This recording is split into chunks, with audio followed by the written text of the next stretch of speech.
सकता है, कौन बिल्कुल नहीं हो सकता है। और अब बात हम करते हैं मध्य प्रदेश की। एक बात तो बड़ा साफ अंतर राजस्थान और मध्य प्रदेश में दिखाई दे रहा है। राजस्थान में जिस तरीके का शक्ति प्रदर्शन वसुंधरा राजे सिंधिया कर रही हैं, ऐसा मध्य प्रदेश में कोई नहीं कर रहा। शिवराज सिंह चौहान तो बिल्कुल नहीं कर रहे। वो इतना ज़रूर कर रहे हैं, जब से चुनाव के नतीजे आए वो अपने समर्थकों के बीच में जाते हैं, उनके समर्थक जो हैं उनको बधाई देते हैं। ख़ास तौर पर जो उनकी जो समर्थक बहनें हैं, महिलाएं हैं, वो जो हैं उनका राज तिलक करने की तैयारी में बैठी हुई हैं। कल एक बड़ी ऐसी अच्छी तस्वीर देखने को मिली नेताओं के लिए, मतलब क्योंकि इस तस्वीरें कम दिखती हैं सहज भाव वाली, इसलिए मैं अच्छी तस्वीर कह रहा हूँ। वो अपने परिवार के साथ डिनर करने के लिए चले गए और बिल्कुल एकांत में केवल अपने बच्चों, अपनी पत्नी के साथ वो तस्वीर उनकी दिखाई दी थी।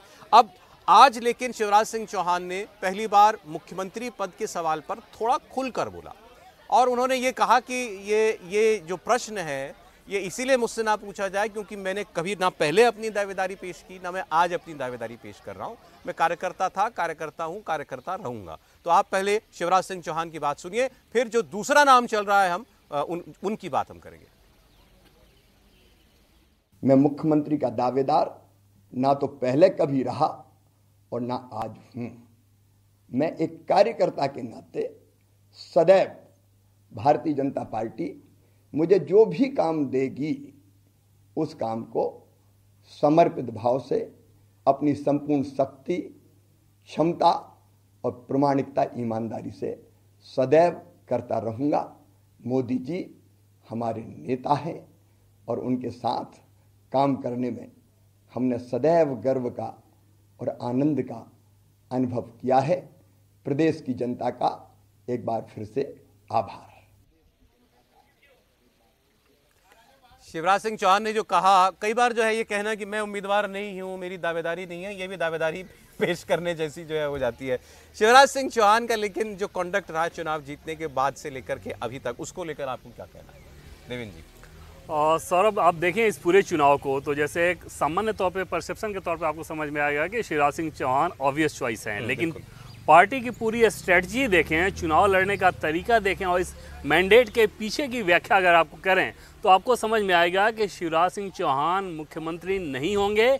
इस मैसेज के साथ पार्टी गई थी। जैसे शिवराज सिंह चौहान मुख्यमंत्री थे, 3 बार के थे, तब भी पार्टी ने उन्हें प्रोजेक्ट नहीं किया। उसका सीधा मतलब क्या था कि पार्टी ये जनता में मैसेज दे रही थी कि ये मुख्यमंत्री नहीं होने जा रहे हैं। उनकी विधानसभा सीट को लेकर भी एक कन्फ्यूज़न क्रिएट किया गया और पहली दूसरी लिस्ट में उनका नाम नहीं था। उसके पीछे भी एक मकसद यही था कि एक रणनीति थी कि मैसेज ये दिया जाए कि ज़रूरी नहीं कि यही मुख्यमंत्री होंगे, इनका तो विधानसभा लड़ना तय नहीं।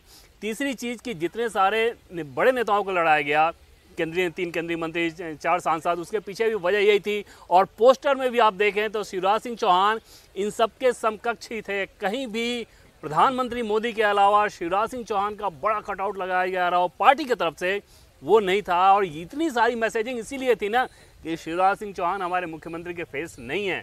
सामूहिक नेतृत्व पे पार्टी जा रही है, प्रधानमंत्री नरेंद्र मोदी के चेहरे को लेके जा रही है। और इस रणनीति के बाद अगर ऐसा मैंडेट आया है तो कैसे इसमें आप समझ सकते हैं कि ये सिर्फ मैंडेट शिवराज सिंह चौहान के लिए है? ये तो सामूहिक नेतृत्व के लिए है और जैसे ही सामूहिक नेतृत्व के लिए था, वहाँ पर फिर पार्टी उसके हिसाब से फैसला करेगी। और अब अगर सौरभ शिवराज सिंह चौहान एक बार फिर से मुख्यमंत्री बने रहते हैं तो इतना तय मानिए कि आप कह सकते हैं कि बाल बाल बच गए। नहीं, बहुत से लोग कहते हैं कि भाई 24 का कैलकुलेशन भी है, उसको अपसेट नहीं करना है, इस लिहाज से शायद अब ओबीसी फेस है। ऐसा नहीं कि और ओबीसी नेता नहीं होंगे, लेकिन अभी जमा जमाया सेटअप जो है उसको नहीं छेड़ना चाहिए। इस वजह से शिवराज सिंह चौहान के नाम की चर्चा कई लोग आगे बढ़ाते हैं।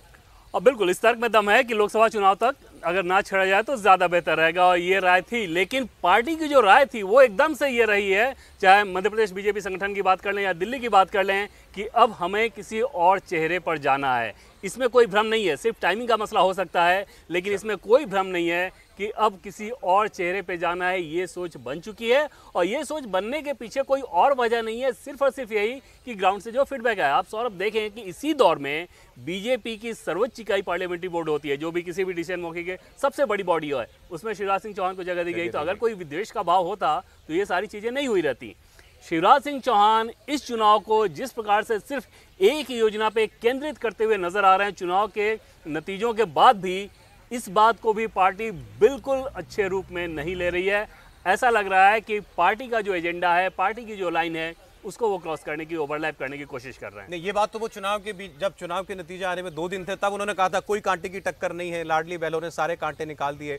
और जब उनकी विक्ट्री स्पीच एक किस्म की हुई चुनाव जीतने के बाद, उसमें भी उन्होंने यही कहा कि मेरी माताओं बहनों ने सारे कांटे निकाल दिए, ये उनकी जीत है। तो ये जो बात देवेंद्र कह रहे हैं उसमें तो वो बात तो बिल्कुल सामने दिखाई दे रही है। अब इसका जो रिएक्शन आ रहा है पार्टी की तरफ से, कैलाश विजयवर्गीय ने खुलकर कल ये कहा इस सवाल पर कि लाडली बहना योजना की जीत है क्या है, तो उन्होंने कहा छत्तीसगढ़ में कहाँ थी ये योजना, राजस्थान में ये योजना कहाँ थी, तो ये दलील बार बार क्यों दी जा रही है। अब गोपाल भार्गव शिवराज सिंह चौहान की सरकार के ही मंत्री हैं, सीनियर कैबिनेट मिनिस्टर, इस 6 बार के विधायक, सबसे अनुभवी विधायक हैं। उनकी बात आप सुनिए, वो भी यही कह रहे हैं कि लाडली बहना योजना को जिस तरीके से क्रेडिट दिया जा रहा है वो उचित नहीं है, ये जीत नरेंद्र मोदी की जीत है। तो मैं मानूं कि मैं भावी सीएम से बात कर रही हूं इस वक्त?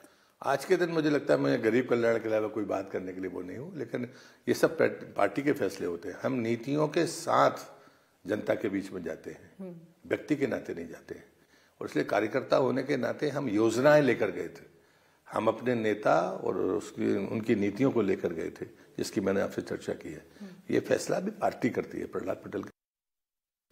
अनेकों योजनाएं जैसे लाडली बहना और भी हमारे अनेकों योजनाएं, किसान सम्मान निधि, लाडली लक्ष्मी, संभल, अनेकों प्रकार की कल्याण की योजनाएं, उनसे भी मत प्रतिशत बढ़ा और हमारा समर्थक वर्ग बढ़ा।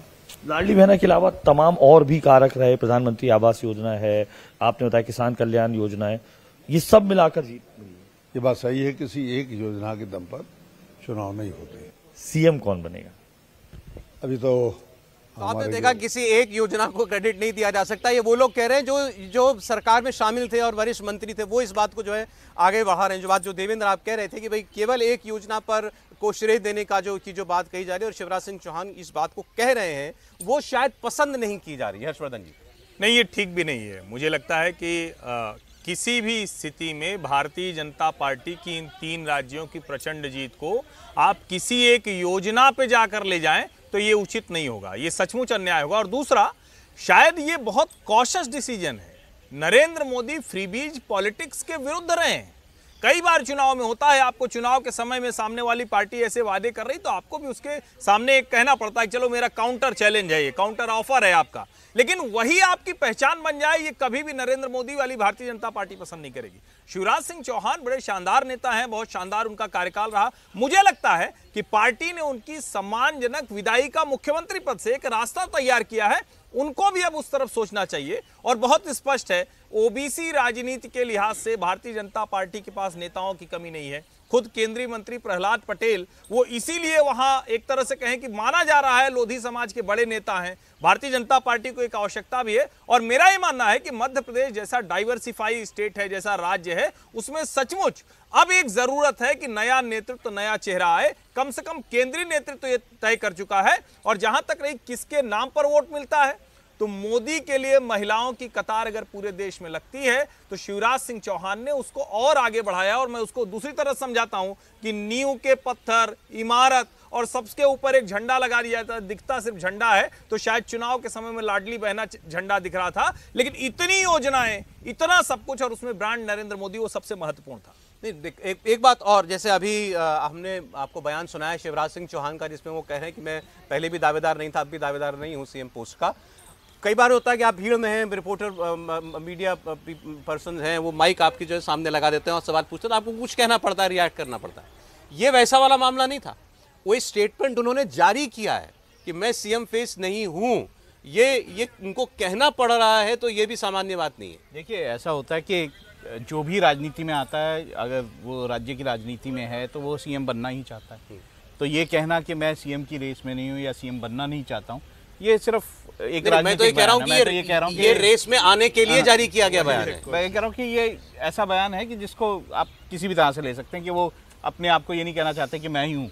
तो दूसरा, हम अभी बात कर रहे थे योजनाओं की। देखिए, मैं जितना समझता हूँ कि केंद्र में भी अगर हम योजनाओं की बात करें तो फ्री राशन, ठीक है, अगर सिलेंडर, देखिए मुझे लगता है नरेंद्र मोदी ऐसी योजनाओं के खिलाफ तो हैं कि जो कि एक पर्टिकुलर वर्ग को दी जा रही हैं। एक मतलब एक इस तरह से दी जा रही हो कि ये मुस्लिम्स के लिए योजना है, ये किसी पर्टिकुलर वर्ग के लिए योजना है, उसके खिलाफ तो हैं। लेकिन योजनाओं का ऐसी योजना है जैसे कि लाडली बहन योजना थी, वो योजना जो है सबके लिए है। तो मुझे नहीं लगता कि वो उस तरह की योजना के कहीं खिलाफ होंगे या उस कारण से कोई शिवराज सिंह चौहान के खिलाफ। लेकिन आप लाडली योजना को क्रेडिट देंगे तो वो क्रेडिट जाएगा शिवराज जी को। हाँ, मैं ये मानता हूँ। देखिए, राज्य में अगर कोई योजना जा रही है तो वो शिवराज सिंह चौहान की योजना है, उसको लेकर मैं तो आपको बता रहा हूँ कि ग्राउंड पे उस योजना की किस तरह से चर्चा थी, किस तरह से महिलाओं के बीच में चर्चा थी, तो कैसे हम क्रेडिट ले सकते हैं। ये बात दूसरी है कि बीजेपी के भीतर ये सोच ज़रूर है कि उन्हें एक नई लीडरशिप जो है राज्यों में और अदरवाइज भी उभारने की कोशिश वो करना चाहते हैं। तो वो चाहते हैं कि नए लीडर सामने आए जो कि एक लंबे समय तक अब बीजेपी की कमान लेके राज्यों में सामने आए। तो ये कारण हो सकता है शिवराज सिंह चौहान जो है उनकी इस मतलब उनको ना बनाया जाए, लेकिन बाकी योजनाओं के कारण ये अदरवाइज मुझे नहीं लगता कि उनके जो उनका कोशिश है या उनके जो क्रेडिट मिलना चाहिए उसको कहीं और मैं फिर कह रहा हूँ कि वो स्टेटमेंट उन्होंने जारी किया कि मैं दौड़ में नहीं हूँ, कहने की उनको आवश्यकता नहीं थी अदरवाइज। बिल्कुल नहीं सौरभ जी, जो व्यक्ति मध्य प्रदेश का 18 साल मुख्यमंत्री रहा हो उसको बहुत आसानी से खारिज नहीं किया जा सकता। लेकिन ये बात भी सही है कि 163 सीटें का जो प्रचंड बहुमत मध्य प्रदेश में भारतीय जनता पार्टी को मिला है वह प्रधानमंत्री मोदी के कारण मिला हुआ है। और प्रधानमंत्री मोदी ने अपनी रैली में कहीं शिवराज सिंह जी की योजनाओं का बहुत जिक्र नहीं किया, कहीं शिवराज सिंह चौहान को उसका क्रेडिट नहीं दिया। आप देखिए, संगठन से भी जब पूछा गया, अमित शाह से जब पत्रकार वार्ता में भोपाल में पूछा गया कि आपका मुख्यमंत्री कौन होगा मध्य प्रदेश में, क्या शिवराज को चेहरा क्यों घोषित नहीं किया, अमित शाह जी ने बहुत स्पष्ट कहा कि सरकार आने पर पार्लियामेंट्री बोर्ड डिसाइड करेगा मुख्यमंत्री किसे बनाना है। भूपेन्द्र यादव ने भी इसी बात का जिक्र किया था। मुझे लग रहा है 163 सीटें आने के बाद अगर भारतीय जनता पार्टी शिवराज सिंह चौहान को मुख्यमंत्री बनाती है तो ये सीधा सीधा संदेश होगा कि 163 सीटें की जीत शिवराज सिंह चौहान की जीत है और ये केंद्रीय नेतृत्व तो कभी स्वीकार नहीं करेगा। मुझे लग रहा है ये प्रधानमंत्री मोदी की जीत है और ये शिवराज सिंह चौहान को चुनाव के पहले ही संदेश दे दिया गया था और इसी कारण पूरा प्रदेश सामूहिक नेतृत्व के अंदर चुनाव लड़ा है। इस आधार पर मैं कह सकता हूं कि मुझे लगता है कि शिवराज सिंह चौहान को मुख्यमंत्री भारतीय जनता पार्टी मध्य प्रदेश में नहीं बनाएगी, कोई नया नेतृत्व वहां पर लेकर आएगी। लेकिन यह बात भी है कि अगर आप शिवराज सिंह चौहान को मुख्यमंत्री नहीं बनाओगे, ये आपको लग रहा है कि ऐसा होगा? बिल्कुल, मुझे लग रहा है कि मध्य प्रदेश में शिवराज सिंह चौहान मुख्यमंत्री नहीं बनेंगे। पूरा अगर आप एपिसोड देखोगे पिछले 90 दिन का चुनाव प्रचार अभियान शुरू होने से लेकर, तो ये बात को इंगित कर रहा है। और आप प्रधानमंत्री मोदी की रैलियां देखिए, किसी रैली में उन्होंने इस बात का जिक्र नहीं किया। मुझे ऐसा लगता है कि सीधा साधा संदेश है शिवराज सिंह चौहान को कि अब उनका विदाई का वक्त आ गया है। बड़ा साफ साफ आपने कह दिया शिवराज सिंह चौहान की विदाई का वक्त आपको ये मालूम पड़ रहा है। मुझे लगता है कि आपके नाम पर मैं जाऊंगा, वसुंधरा, शिवराज, रमन, इनकी विदाई का वक्त तय है। और कई बार हम लोग जब बोलते हैं तो लगता है जैसे कि हम इन नेताओं को खारिज कर रहे हैं। ये बड़े नेता हैं, इन्होंने अच्छे काम किए, लेकिन किसी भी पार्टी के लिए एक कालखंड में एक नेता से आगे बढ़ना होता है। और नरेंद्र मोदी के संदर्भ में कहें तो हर राज्य में लीडरशिप खड़ी कर रहे हैं, डेवलप कर रहे हैं, तैयार कर रहे हैं। इस लिहाज से भी ये परिवर्तन तय है। अब जो दूसरा नाम जिसकी सबसे ज्यादा चर्चा है, अभी आपने थोड़ा सा उनका बयान सुना, मैं आपको पूरा सुना देता हूं। आज इंटरव्यू हमारी सहयोगी ने उनका किया है। प्रहलाद पटेल केंद्रीय मंत्री हैं, तो प्रहलाद पटेल ने इसी सवाल के जवाब पर मुख्यमंत्री कौन होने जा रहा है, देखिए उन्होंने क्या कहा। तो मैं मानूं कि मैं भावी सीएम से बात कर रही हूं इस वक्त। आज के दिन मुझे लगता है मैं गरीब कल्याण के अलावा कोई बात करने के लिए वो नहीं हूँ, लेकिन ये सब पार्टी के फैसले होते हैं। हम नीतियों के साथ जनता के बीच में जाते हैं, व्यक्ति के नाते नहीं जाते हैं। और इसलिए कार्यकर्ता होने के नाते हम योजनाएं लेकर गए थे, हम अपने नेता और उनकी नीतियों को लेकर गए थे, जिसकी मैंने आपसे चर्चा की है। ये फैसला भी पार्टी करती है, प्रहलाद पटेल का काम नहीं है। अच्छा, बहुत से लोगों को देखिए, अब तो सोशल मीडिया पर लोग अपनी जो भी भावना होती है स्पष्ट लिख देते हैं ना, तो वो कई लोगों ने कहा कि भाई इंटरव्यू सब हो रहे हैं, यही कई संकेत तो नहीं है इंटरव्यू करवाए जा रहे कि जाइए अब आपका दिन आ गया। और इससे पहले सौरभ शुरुआत हो गई थी, कल दिन में ये गृह मंत्री अमित शाह से मिले थे और उसके बाद उस तस्वीर को सोशल मीडिया पर डाला गया और बीजेपी के राष्ट्रीय अध्यक्ष JP नड्डा से भी मिले थे। और उसके बाद फ़ोन आने शुरू हो गया, हलचलें मध्य प्रदेश में शुरू हो गई कि हाँ, इनको बोल दिया गया है। हकीकत ये थी कि क्योंकि चुनाव में जीत के बाद आपको एक शिष्टाचार के तौर पर अपने बड़े नेताओं से मिलना होता है, तो इसलिए ये मुलाकात थी। इन बड़े नेताओं ने इनको बुलाया नहीं था, जो हमारी जानकारी है उस हिसाब से। लेकिन अगर शिवराज सिंह चौहान को कमान फिर से नहीं मिलती है, जिसकी संभावना बहुत ज़्यादा है कि शायद ही मिले, जैसे मैं बार बार सौरभ इस बात को कह रहा हूँ और ये बात हम लोग रिपोर्ट के तौर पे कर रहे हैं कि शिवराज सिंह चौहान, जब परसों फैसला किया गया था तो शिवराज सिंह चौहान के अलावा दूसरे नाम पर बहुत गंभीरता से विचार किया गया था। अंतिम फैसला क्या हुआ ये जानकारी नहीं है, लेकिन बहुत गंभीरता के साथ, जब बहुत गंभीरता के साथ हम लोग कह रहे हैं तो समझा जा सकता है कि शिवराज सिंह चौहान के लिए वो कितनी बड़ी खतरे की घंटी है। और उस परिस्थिति में जो एक स्वाभाविक नाम है वो प्रहलाद पटेल का, उसके पीछे वजह यह है कि ये खुद ओबीसी कम्युनिटी से आते हैं, बड़ा लंबा इनका अनुभव रहा है, चाहे संगठन की आप बात कर लें या फिर अटल बिहारी वाजपेयी की सरकार में भी एक केंद्रीय मंत्री हुआ करते थे। विधायक ज़रूर ये पहली बार बने हैं लेकिन सांसद 4 बार रह चुके हैं। तो और जनाधार और संगठन वाले नेता के तौर पर जाना जाता है। इस चुनाव में भी अगर बात करें तो पार्टी ने इनका बहुत इस्तेमाल किया है, कुशल प्रशासक की छवि है। तो इन सारी खूबियों के दम पे आप समझ सकते हैं कि शिवराज सिंह चौहान का के बहुत स्वाभाविक विकल्प के तौर पर प्रहलाद पटेल हैं। बाकी दूसरे नाम को आप देखेंगे तो सब में आपको बड़ी समस्या नजर आएगी और लगता नहीं कि पार्टी किसी अन्य नाम पर विचार की होगी। अलग अलग तरीका होता है देखिए नेता का, और वो अपने स्वभाव के हिसाब से वो एक्ट करते हैं। जैसे वसुंधरा राजे खुलकर अपना शक्ति प्रदर्शन कर रही हैं, विधायकों को बुलाया अपने घर पर, विधायक एक एक करके विधायक जा रहे हैं, आ रहे हैं, सब बाहर जा करके कह रहे हैं कि भाई यही हैं जननेता, इन्हीं को यही जो है राजस्थान के दिल में है। शिवराज सिंह चौहान ऐसी पर्सनैलिटी नहीं है, लेकिन ऐसा नहीं है कि वो अपनी दावेदारी नहीं पेश करना चाहते। जैसे कि उन्होंने एक बयान जारी किया। दूसरा, वो कल जैसे मैंने बताया था डिनर पर गए थे तो अंदर तो तस्वीर में केवल 4 ही लोग दिखाई दे रहे थे, लेकिन पता लगा बाहर बहुत सारे लोग थे, मीडियाकर्मी बहुत सारे थे, कोई तस्वीर तो खींच ही रहा था, कोई बहुत वीडियो जारी भी हुआ। आज ऐसा लंच पर हुआ है तो ये क्या उनका तरीका है दिखाने का कि भाई हाँ मैं भी हूँ, याद है ना?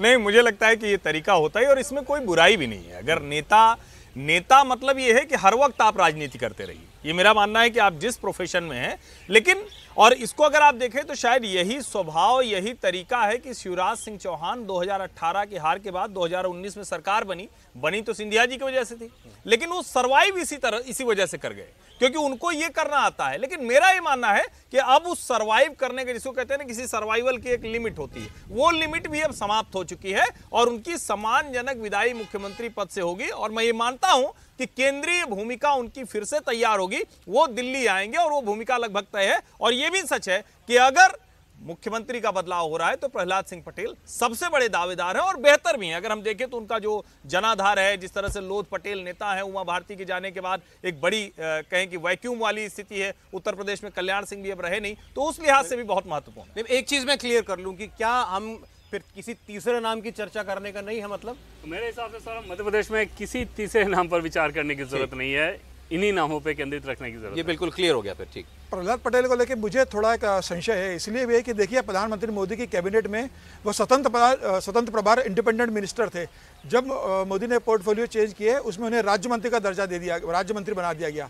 तो मोदी कैबिनेट में वो उनका पद कम हुआ है, स्वतंत्र प्रभार से वो राज्य मंत्री बन गए। तो ऐसा लगता है कि शायद प्रधानमंत्री मोदी उनकी कैबिनेट में परफॉर्मेंस से खुश नहीं थे, इसलिए उन्हें प्रमोट करके कैबिनेट नहीं बनाया, उन्हें स्वतंत्र प्रभार से नीचे लाकर राज्य मंत्री बना दिया है। तो मुझे लगता है कि प्रहलाद पटेल को लेकर शायद भारतीय जनता पार्टी मध्य प्रदेश के अंदर नहीं बढ़ेगी, ऐसा मुझे लगता है। इस पर एक कमेंट पर मैं आगे जो है दूसरी तस्वीर में बढ़ता हूं। और सर अब ये जो फैसला किया गया था उसकी वजह कुछ और थी और निश्चित तौर पर उस वजह का चर्चा हम लोग बहुत नहीं कर सकते, लेकिन साथ साथ उसमें आप ये भी देखें कि फिर से एक अलग मंत्रालय भी दिया गया था। और ये सारी वजहें ऐसी नहीं होती, क्योंकि अगर प्रधानमंत्री की वैसी कोई नाराजगी होती तो प्रधानमंत्री सीधे मंत्रिमंडल से बाहर ही कर देते, समझ सकते हैं ना, उनको किसी से पूछने की जरूरत होती नहीं।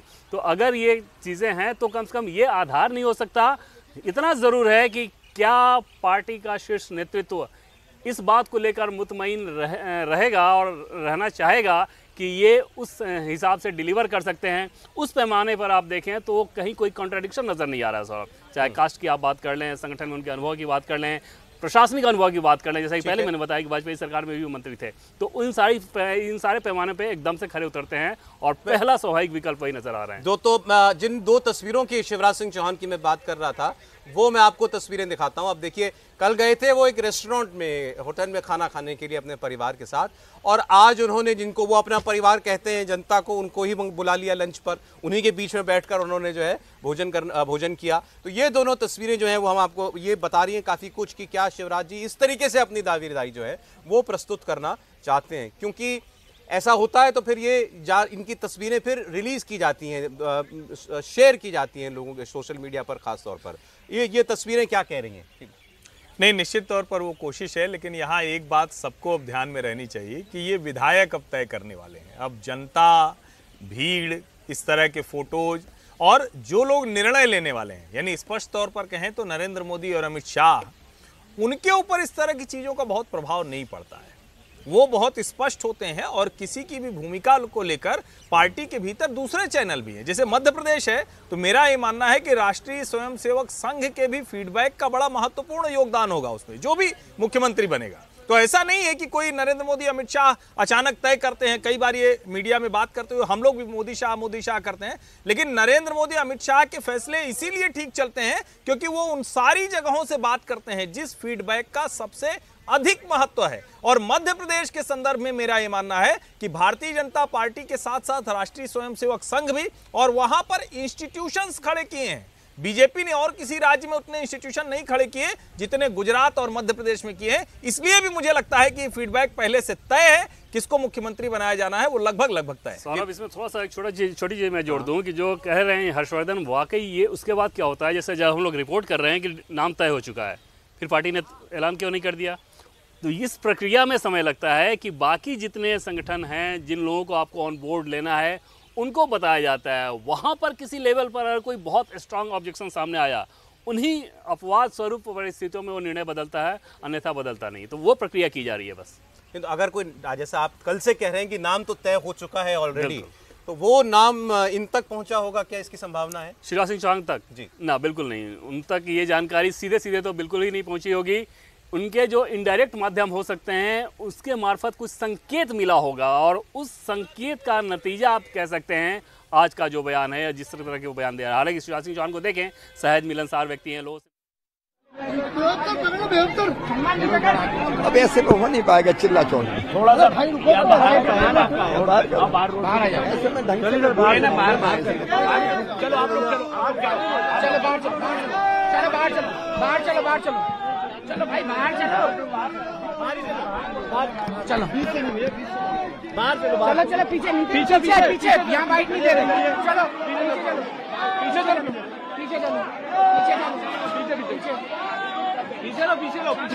और पीछे अरे फसाओ नहीं कोई नहीं फसाओ।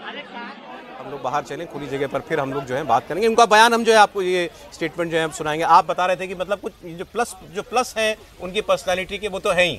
हाँ बिल्कुल, सहज मिलनसार हैं और मुख्यमंत्री के तौर पे बहुत शानदार ट्रैक रिकॉर्ड उनका रहा है। ये सारी खूबियाँ रही हैं, लेकिन जिस प्रकार से चुनाव के नतीजों के बाद सौरभ जो कुछ वो कर रहे हैं, इतना हम लोग रिपोर्ट कर सकते हैं कि पार्टी का सिस्टम उसको बिल्कुल भी अच्छे रूप में नहीं ले रहा है, बहुत ख़राब रूप में ले रहा है। और मुझे लगता है कि शायद कोर्स करेक्शन के तौर पर आज शिवराज सिंह चौहान ने उन तक भी ये बात पहुंची होगी। आज उन्होंने जो बयान दिया है इसको इसी संदर्भ में लिया जाना चाहिए, अन्यथा कोई ज़रूरत नहीं थी आज बोलने की। दोबारा कुछ कह रहे हैं, देखें।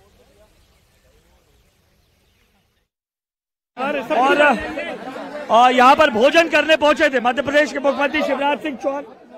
ठीक है। और हाँ भाई साहब, मैं भाई साहब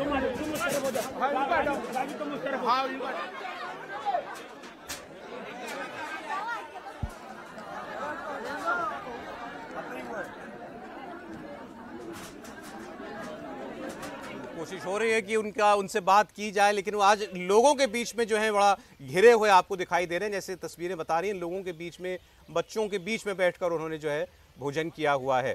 जैसा बाकी हमारे तीनों साथी कह रहे हैं कि भाई गुंजाइश कम लगती है शिवराज जी की। देखिए, ये जब बात मैंने पहले भी कही थी कि जो एक हर्षवर्धन जी ने भी कही, एक नई लीडरशिप जो है राज्यों में उभारने की कोशिश है बीजेपी की। अगर उस कोशिश को हम देखेंगे तो जरूर है कि शिवराज सिंह चौहान जो देखिए, ये इसका ऐसे में बोल नहीं पा रहे।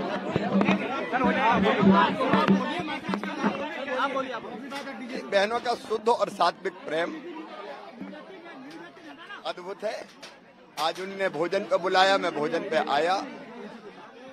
और महिला सशक्तिकरण, बहन और बेटियों का सशक्तिकरण हमारे जीवन का मिशन है। आपका एक बयान अभी आपने कहा कि आप सीएम पद के दावेदार नहीं हैं।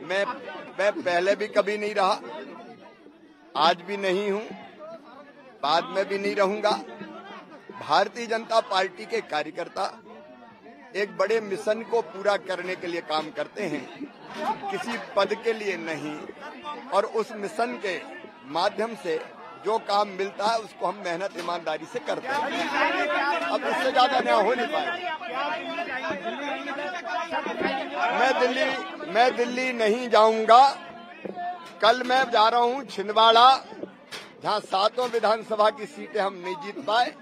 मेरा एक ही संकल्प है, 29 की 29 सीटें भारतीय जनता पार्टी जीते मध्य प्रदेश में, और श्रीमान नरेंद्र मोदी जी, हमारे प्रधानमंत्री जी, जो हमारे नेता हैं, उनके गले में 29 कमल की माला डाल के संपूर्ण बहुमत यहां से भारतीय जनता पार्टी को मिले और वो फिर से भारत के प्रधानमंत्री बने।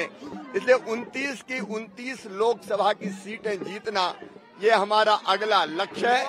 जिस छिंदवाड़ा विधानसभा में हम विधानसभा की सीटें नहीं जीत पाए, कल मैं वहां जा रहा हूं अपने कार्यकर्ताओं के साथ चर्चा कर।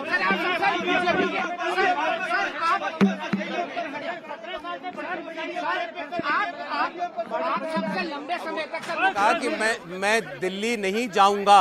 अब दिल्ली अपना नाम बढ़ाने नहीं जाऊंगा इसलिए कह रहे हैं, या दिल्ली में मुझे काम के लिए बुलाएंगे तो यानी कहीं कहें कि आप दिल्ली में आके मंत्रालय ज्वाइन कीजिए तो उसके लिए नहीं जाऊंगा। देखिए लक्षण तो नहीं बोल सकते सर। ये तो सवाल ही नहीं पैदा होता कि वो ये कह दें और भी सार्वजनिक तौर पे कह दें। ये बात एक लाइटर नोट पर। हाँ, वो रिपोर्टर्स ने ये पूछा। प्रदेश के मुख्यमंत्री शिवराज सिंह चौहान तमाम लाडलियों के बीच में आए, उन्हीं लाडलियों के बीच जिन लाडलियों के चलते उन्हें मामा कहा गया और जो प्रचंड जीत है। सर, लाडलियों के बीच एक बार मुस्कुराता हुआ मामा हमेशा अपनी बहनों के बीच आना जी सुखद होता है। बहनें बहुत स्नेह और प्रेम करती है जी, और आज अमृत जैसा भोजन कराया। यही बहनें थी, यही बहनें थी। वोट किसको दिया? वोट किसको दिया? सर, आपने भोजन भी किया? क्या खाया सर? क्या खाया सर? सब्जी रोटी खाई। ठीक है। और यही मामा का वो अंदाज है जिसके चलते बड़ी जीत यहाँ पर मिली, और तस्वीरों में देख सकते हैं। और यहाँ पर भोजन करने पहुंचे थे मध्य प्रदेश के मुख्यमंत्री शिवराज सिंह चौहान। ठीक है। और भाई साहब, मैं भाई साहब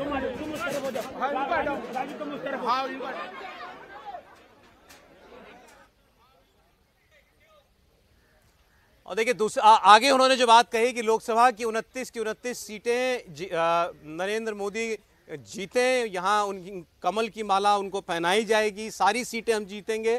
पिछली बार 28 सीट भारतीय जनता पार्टी यहाँ पर जीती थी। उन्होंने कहा मैं छिंदवाड़ा जा रहा हूँ, कमलनाथ के जो गढ़ है वहाँ पर मैं जा रहा हूँ जहाँ से वो जीतते आए हैं। इस बार उन्होंने बताया सारी सीटें हम वहाँ पर जीते हैं और वो छिंदवाड़ा के लिए रवाना हो रहे हैं। लेकिन उन्होंने अपने लिए लक्ष्य बता दिया 2024 का। अब जो बात लेकिन देवेंद्र कह रहे थे कि आज उनका एक कहना कि मैं नहीं हूँ दौड़ में, हो सकता है ये कहा गया हो कि भैया अब थोड़ा कोर्स करेक्शन कीजिए।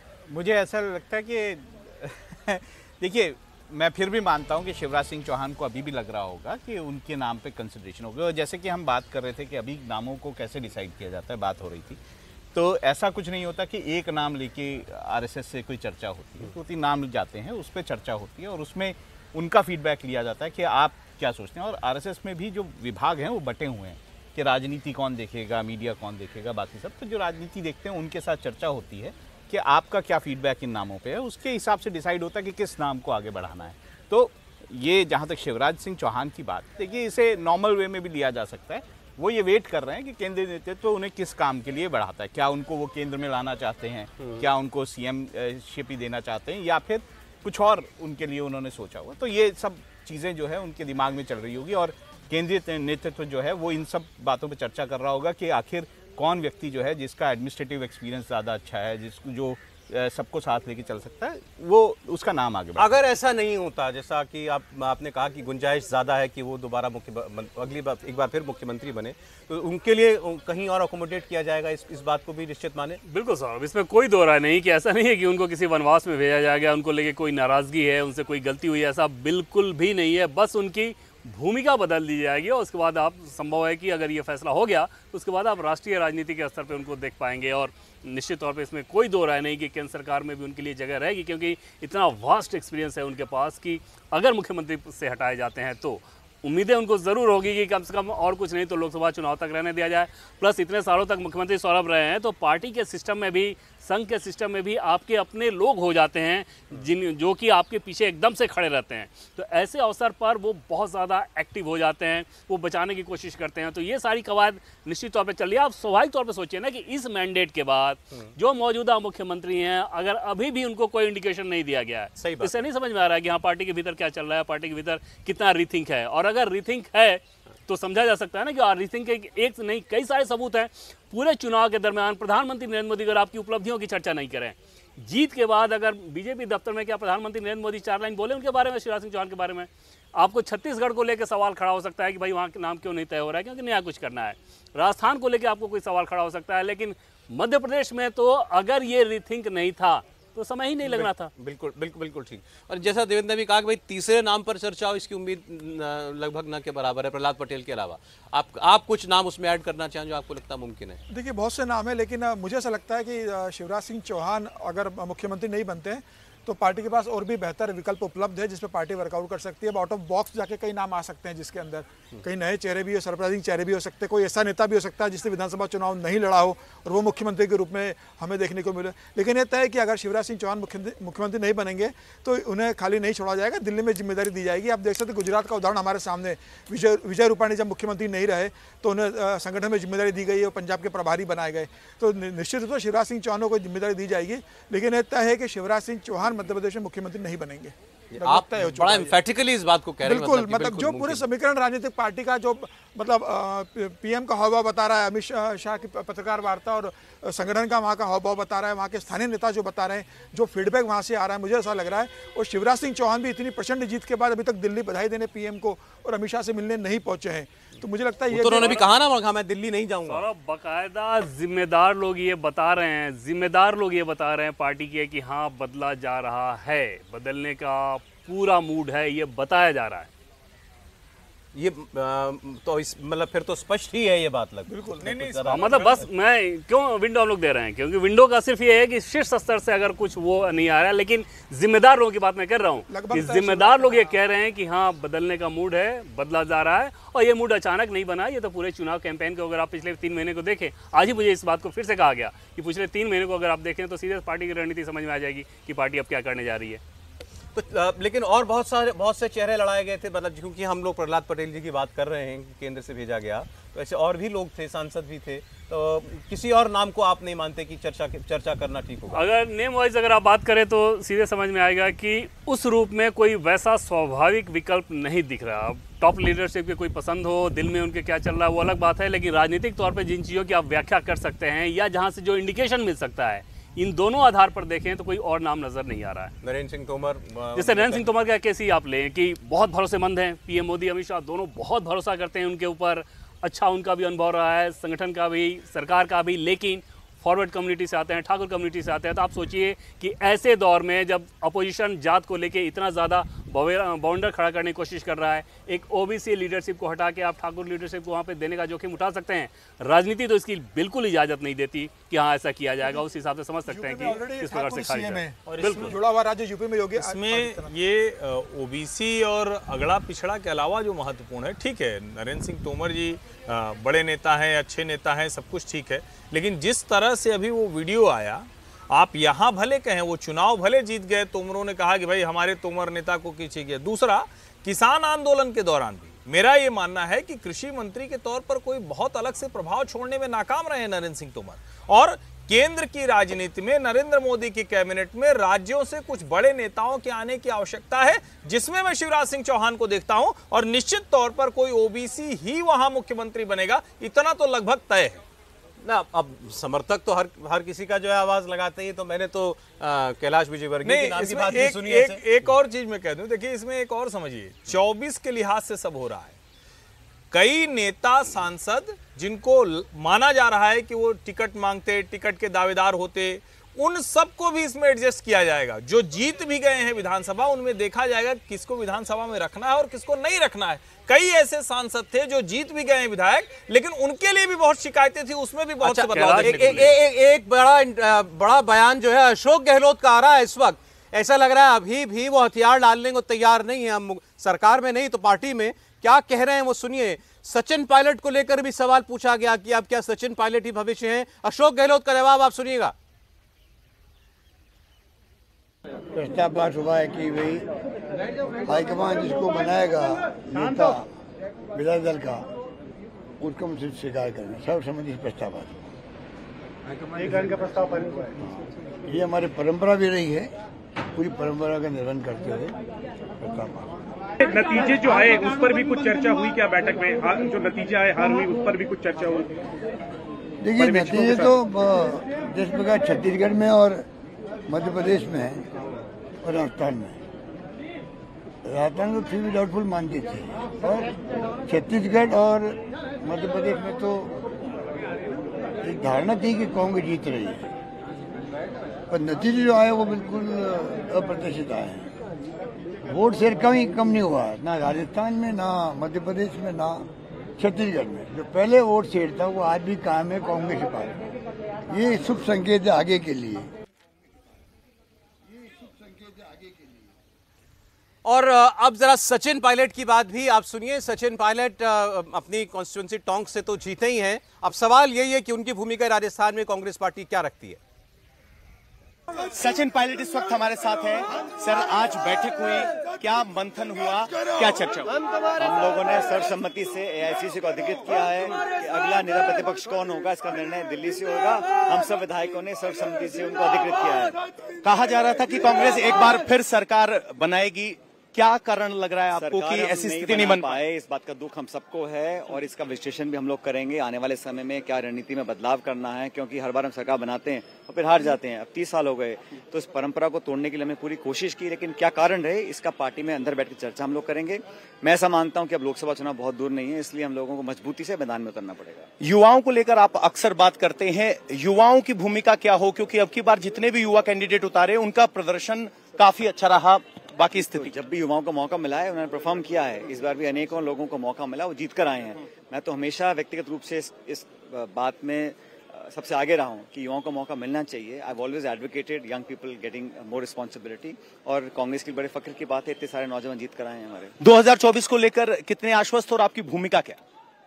पार्टी तय करेगी हमको क्या करना है। हम तो राजस्थान और देश के जनता के बीच में रहे हैं, एज अ वर्कर काम करते हैं। जो रिस्पांसिबिलिटी पार्टी ने हमेशा दी है उसको मैंने निभाया है, भविष्य में भी ऐसे ही होगा।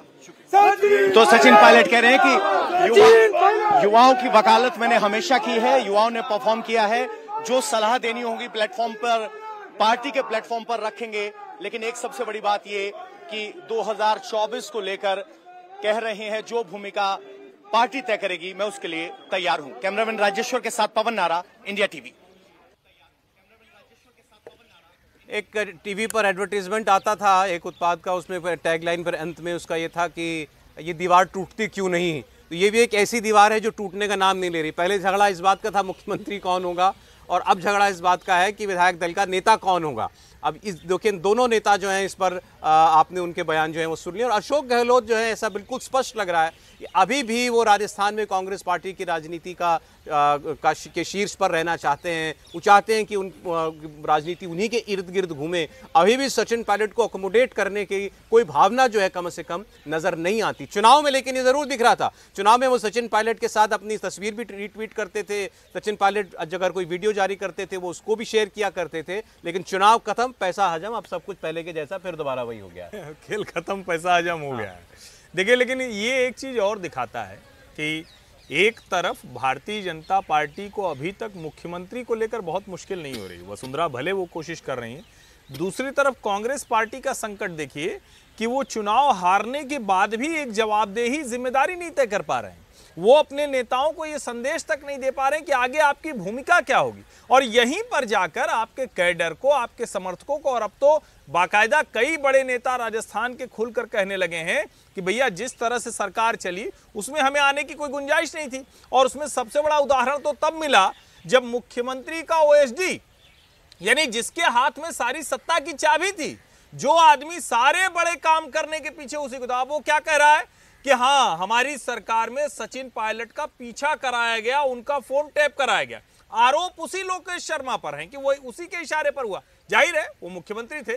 तो मुझे लगता है कांग्रेस का ये बड़ा गंभीर संकट है कि सूत न कपास और जुलाहों में लट्ठम लट्ठा। अब अगर इस स्थिति में पार्टी है तो कहां जाएगी, कैसे जाएगी, क्या करेगी लोकसभा में, ये तो अपने आप समझ में आता है। नहीं, कोर्स करेक्शन अगर होना है कांग्रेस पार्टी के अंदर तो वो संकेत तो नहीं उसके दिखाई दे रहे। देखिए, ये तो अब तय हो जाना चाहिए कि भाई गहलोत साहब को अब हट जाना चाहिए बीच में से, क्योंकि मुझे लगता है पार्टी आलाकमान ही ये तय कर देगी कि सचिन पायलट जो है आगे के नेता होंगे राजस्थान में। अगर ऐसा नहीं होता है तो राजस्थान में मुझे नहीं लगता कि कांग्रेस का कोई भविष्य जो है वो रहेगा।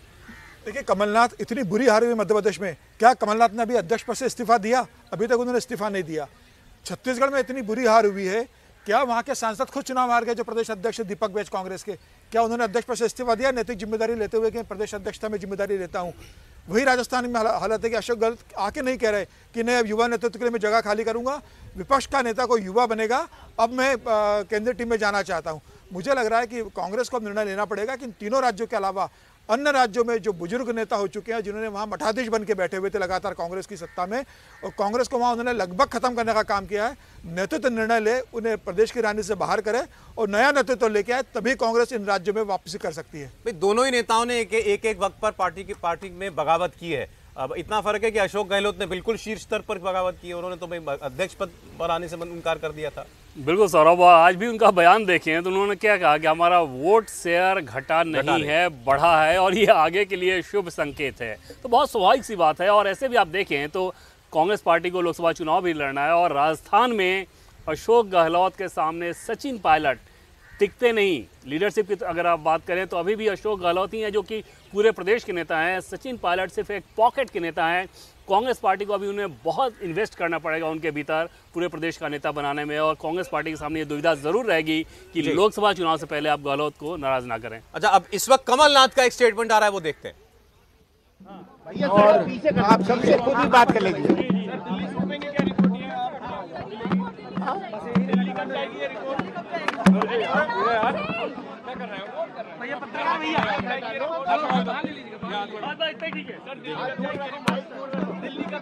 जब ये भेज तो दे, मैंने सुन ली, मैं दिल्ली जा रहा हूँ, रिपोर्ट करूँगा। कार्यकर्ताओं ने क्या बताया?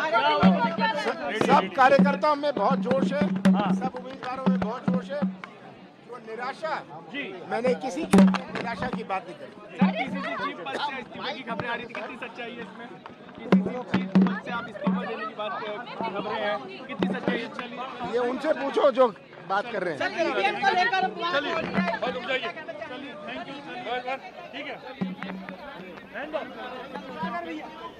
कमलनाथ कह रहे हैं मैं दिल्ली जा रहा हूं लेकिन हम हार से निराश नहीं है। यहां तक तो बात ठीक थी, हार से निराश नहीं है वो कह सकते हैं। बहुत जोश है कार्यकर्ताओं में, बड़ा उत्साह है कार्यकर्ताओं में। 8% वोट कम, 8% वोट का अंतर है वहां पर। सीटों का तो खैर आप सब लोग जानते ही हैं, तब उनका ये स्टेटमेंट है। नहीं सौरभ जी, मुझे लगता है कि जो बार बार कांग्रेस के प्रवक्ता, नेता और तो और उनके समर्थक पत्रकारों की जमात भी जो है ना वो आंकड़ा दे रही है। बिल्कुल, तो मैं तो कहूंगा जरा अमित शाह का वो बयान याद कीजिए। अमित शाह क्या कह रहे हैं?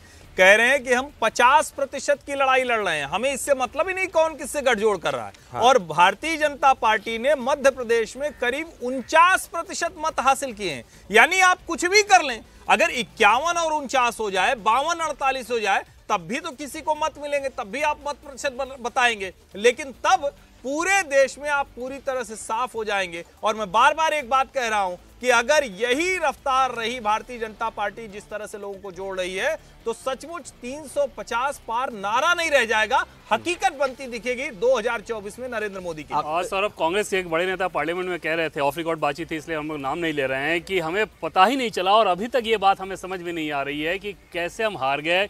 हम लोग ऊपर ऊपर लगे रहे और हमारे नीचे से कालीन खींच ली गई और हमें भनक तक नहीं। उसके बाद एक शख्स ने कहा कि ईवीएम जैसे ही उन्होंने कहा था, उनका तुरंत रिस्पॉन्ड आया कि बेकार की बात है, हम लोग बुरी तरह से हारे हैं। और कांग्रेस पार्टी के वो नेता मध्य प्रदेश में बहुत ज्यादा एक्टिव थे और उनका ये ऑब्जर्वेशन था कि हमें समझ में नहीं आ रहा। अरे बहुत से दर्शक ये सोच रहे होंगे भी अभी तक ईवीएम की चर्चा क्यों नहीं हुई, किसी ने खुलकर ईवीएम क्यों नहीं कहा है। आ चुकी है ईवीएम की बात और एमपी को लेकर ही आई है। अभी आप एमपी के नेता की बात कर रहे थे, दिग्विजय सिंह पोस्टल बैलेट के नतीजे दिखा रहे हैं कल से।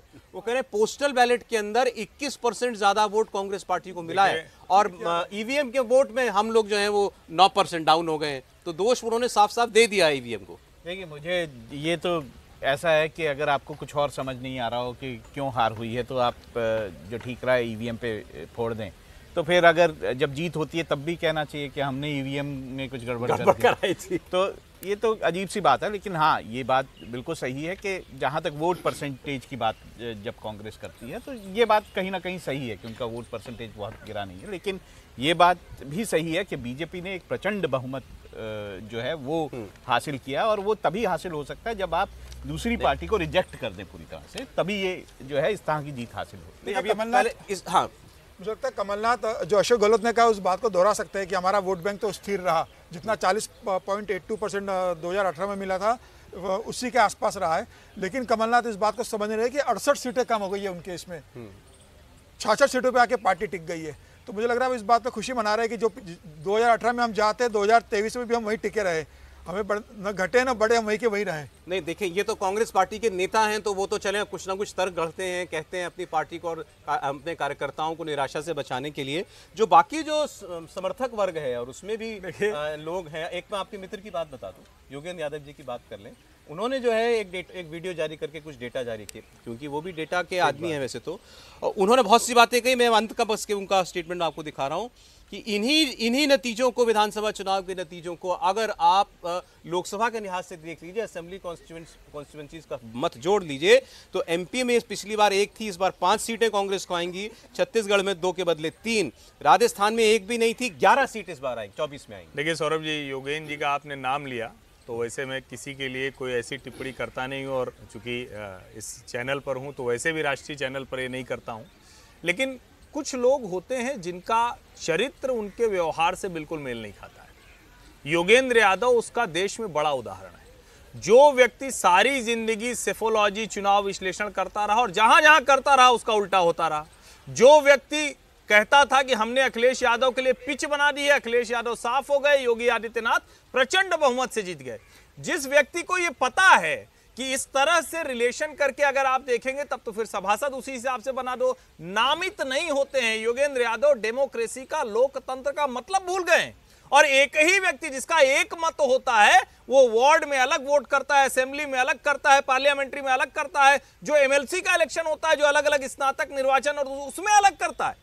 यानी जो लोकतंत्र की मूल अवधारणा है वो भी इन लोगों को ध्यान से उतर गई। और दुर्भाग्य इसका क्या है, कांग्रेस पार्टी ऐसे सलाहकारों से सलाह लेकर लड़ाई लड़ने की सोच रही है। जब सोचिए, जब कम वोट प्रतिशत था, सरकार नहीं थी, और राजस्थान, मध्य प्रदेश, गुजरात, देश के कई राज्यों, कर्नाटक, जब वहां पूरी तरह से साफ कर दिया तो अभी वाली आंधी कहां ले जाएगी, शायद 0 के अलावा और कोई आंकड़ा दिखेगा नहीं। लगेगा कि अभी गिनती शुरू होने वाली है। चलिए, आज चर्चा खूब हुई तीनों राज्यों के बारे में। अब एक समय आज इतना ही था कहानी कुर्सी की में। शुक्रिया करेंगे हमारे मेहमानों का, हर्षवर्धन जी, राहुल जी, समीर जी, देवेंद्र, आपका बहुत धन्यवाद। एक छोटा सा ब्रेक, लेकिन ब्रेक के बाद आज दिन भर देखिए यही चुनावी खबरें लगातार आप सबसे पहले इंडिया टीवी पर देखते रहेंगे। चर्चाओं का बाजार गर्म है कि आखिर किसको कमान मिलने जा रही है। तो जब तक इस सवाल का जवाब स्पष्ट नहीं होता तो बातें तो होती रहेंगी। जल्द लौटते हैं।